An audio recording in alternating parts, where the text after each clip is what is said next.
Over the last few days, from many districts across Karnataka, farmers have been incessantly complaining that without any notice given by any revenue authorities, without following any due process of the law, there have been changes made to their lands, RTCs, mutation registers, khatas, bhanis and other documents, where the ownership has been overnight changed in the name of the Waqf.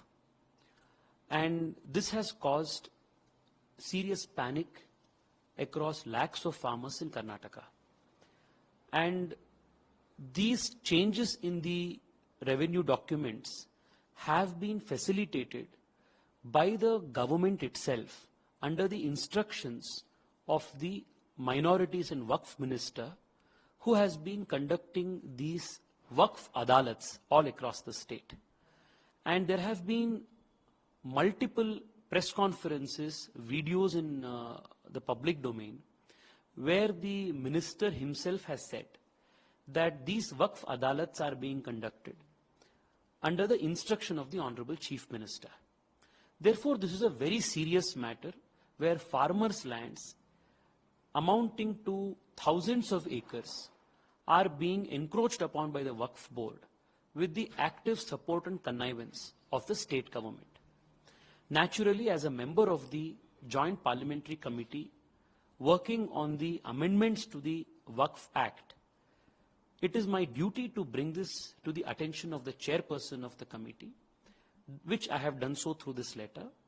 I have also spoken to the chairperson, Honorable Jagdambika Palji, and I have requested him to make a visit to Karnataka to understand firsthand the gravity, the scope and the seriousness of the problems, so that it will help the committee to understand the abuse of the present law better, so that we are better equipped to propose effective amendments to the Waqf Act. And the chairperson has promised me that he is going to shortly visit the state, and maybe in the next few days after perhaps Deepavali, the chairperson will make a visit to Karnataka to meet with the farmers. So right after your press conference, you have Congress ministers, including Karnataka Chief Minister Siddaramaiah, who's in fact lashed out at you, saying that without any materials, Tejasvi Surya, being a young leader, should not come out and make these sort of allegations without understanding it very clearly. And more importantly, you see the MB Patil, the minister, has also attacked you, saying that this has also happened when the BJP was in the power. How would you react to it, sir? I did not make these allegations. I did not do the expose without documents. That's not in my nature. Hundreds of farmers approached me with their documents, and these documents were all presented to the media. In fact, when the farmers came and met me and presented the problem, I had the whole of the media, both state and the national media, right in front of my office, and on camera all of them presented their documents. So the farmers themselves have been complaining of these, providing these documents. If what I had, the allegations that I had made, if they were untrue, then why did the Chief Minister and the ministers go on record saying that they will withdraw the notices? Why did the Deputy Chief Minister and the Chief Minister, on multiple occasions, why did they say that even the changes effected in the revenue records will now be annulled? Why did they make this U-turn? If what I had said was absolutely a figment of my own imagination, then why did they have to backtrack and say that they will withdraw the notices? Why did they have to say that they will annul the changes made in the revenue records, delete those changes? It's only because they had mischievously, connivingly tried to do these changes, cheat the farmers, so that they could protect their vote bank, that they are now caught in this catch-22 position. The fact of the matter remains that the Congress party has now temporarily backtracked only because the by-elections are around the corner. And if these by-elections weren't around, there was no way that Chief Minister Siddaramaiah or the Waqf Minister or Mr. M.B. Patil or any other Congress minister would have actually taken the notices back or even promised to delete the changes made in the farmers' RTCs. I even now feel that right after the conclusion of the by-elections, the Congress party will go back to its time-tested, time-proven way of their minority appeasement and will restart this whole process of encroachment of farmers' properties in favor of the Waqf. Therefore, those who are politicizing this issue is the Chief Minister and the Congress government and not the BJP. So, but do you see this already, does Tejasvi Surya see this as a victory right now with all that now Karnataka Chief Minister Siddaramaiah saying that we are taking it back, the notices is not going to be served itself. So do you see this a victory to you? So this the fight will continue because BJP has called for a statewide protest as well, sir, if you could brief us. This is only a temporary solution. Taking back notices and annulling the changes that have been made in the farmers' RTCs is only half the job done. The more mischievous problem here is the Waqf Adalats. Chief Minister Siddaramaiah is a lawyer himself.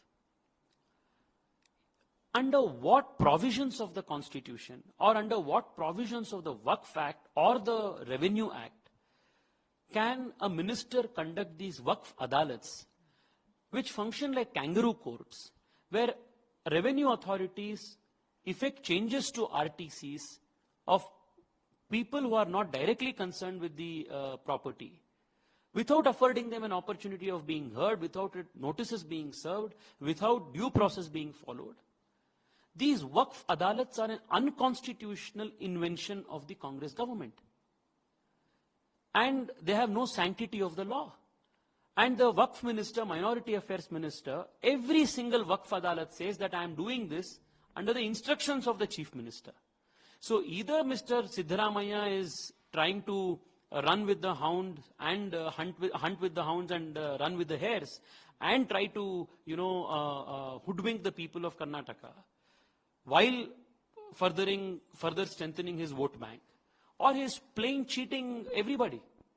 Because how else can you explain this? On one hand, your cabinet minister holds Waqf Adalats which have no sanctity of the law or the Constitution, and he does so blatantly by saying that I am doing so under the instructions of the Chief Minister.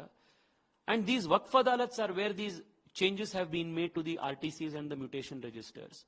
Unless you stop these Waqf Adalats, the job is not done. And most importantly, let me tell you when this will be finally complete. It will be finally complete only and only when the draconian and abusive powers that have been conferred on the Waqf Board by the 2013 and the 1995 Waqf Acts will be removed. And that job the Narendra Modi government will do. So you're talking about by-election, but you see what the Deputy CM or for that matter CM or the Congress ministers are stating that since the elections are around the corner, the Maharashtra and Jharkhand and other states, and more importantly in December that the central government wants to bring this amendment. So this is all a preparation that Tejasvi Surya is ensuring it's happening from Karnataka. If the this argument can hold both ways. If it is because these by-elections are happening, it is because the Maharashtra and Jharkhand elections are happening, and it is because the Congress party and the government in Karnataka is aware that by December the Waqf Act will be amended by the Modi government. In the interregnum, they want to make these changes as much as possible. It is the Congress party signaling to its vote bank that before the Waqf Act gets amended, in the interim 2-3 months that we have, we are going to enable, through the state machinery, encroachment of as much agricultural land as possible in the name of the Waqf. It is the Congress party that is signaling to its primary vote bank in Maharashtra, in Jharkhand, and in Karnataka, because the by-elections are around the corner.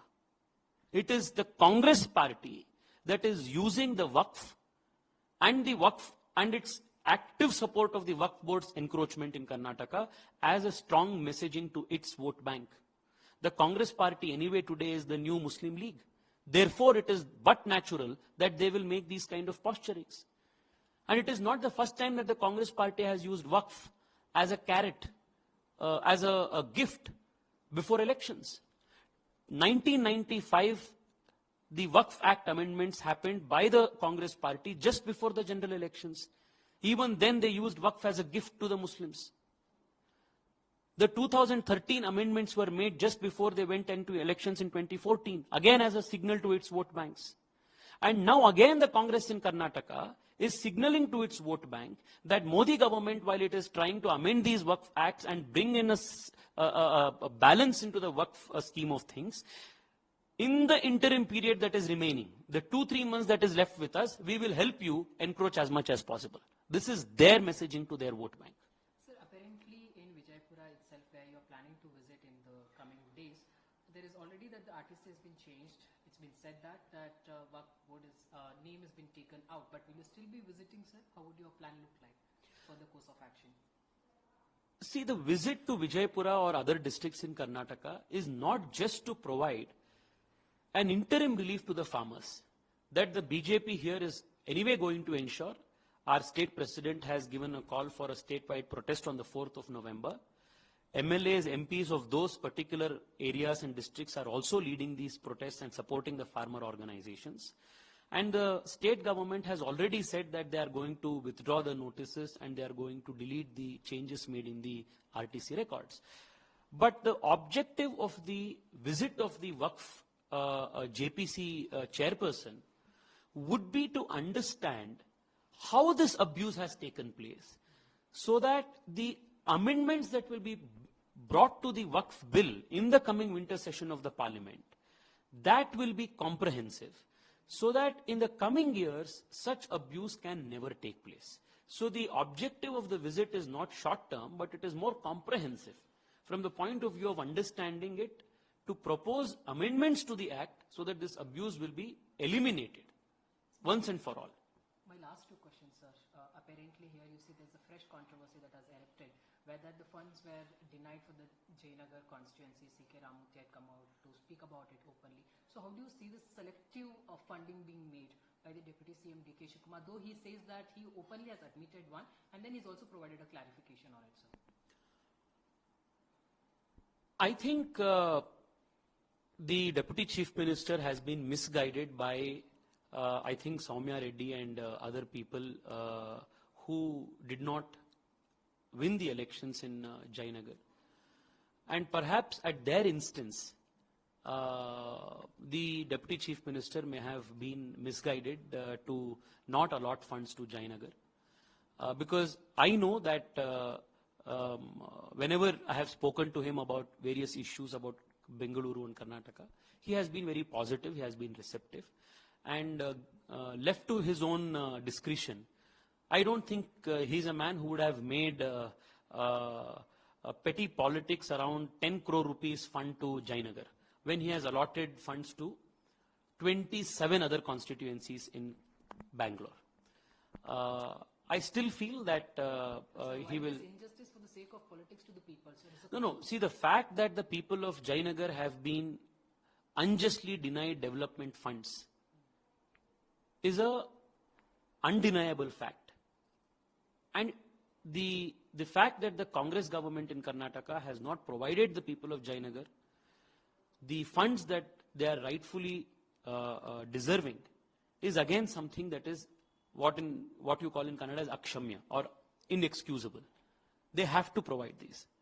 Haven't people of Jayanagar paid taxes? Don't we pay the property taxes? Don't people of Jayanagar? 100%. This is a very serious issue. This is a very serious issue. We will definitely take this issue up. I was just explaining to you what perhaps may be the politics behind this issue.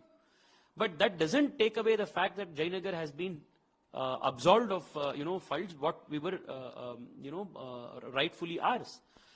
Jayanagar happens to be one of the crown jewel areas of Bengaluru. One of the first planned layouts in all of Asia. And today, even the MLA and MP's office roads are not fully asphalted because even from the last 1.5–2 years since this government came, they have not provided any funds. Most of the major roads in Jayanagar, most of the major government establishments, buildings in Jayanagar, basic infrastructure. All of this is absolutely gone to the dogs. In such a position, if the Deputy Chief Minister is going to be misguided and is going to play politics around 10 crore rupees of funds to Jayanagar, at the instance of a former MLA, then it is absolutely an insult to the people of Jayanagar.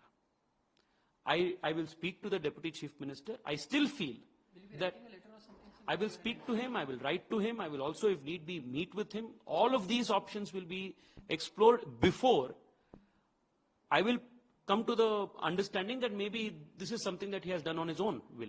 If that is the case, then we will hit the streets and we will protest, to get what is duly asked. But I still feel perhaps this is being done at the instance of a former MLA who does not understand that by doing such a thing, she is actually contributing to the lack of development of the constituency. So my last question, apparently Karnataka Deputy CM D.K. Shivakumar has given that hint to reconsider the Shakti scheme. It's the same government which has been hyping about the scheme, sir. How do you see this? A scheme that's for the women. We always had said that the Congress party is a party of liars. Congress party is a party that promises the moon before elections and cheats the people right after elections. The discussion now around the Shakti scheme is an example or an extension of this reality of the Congress.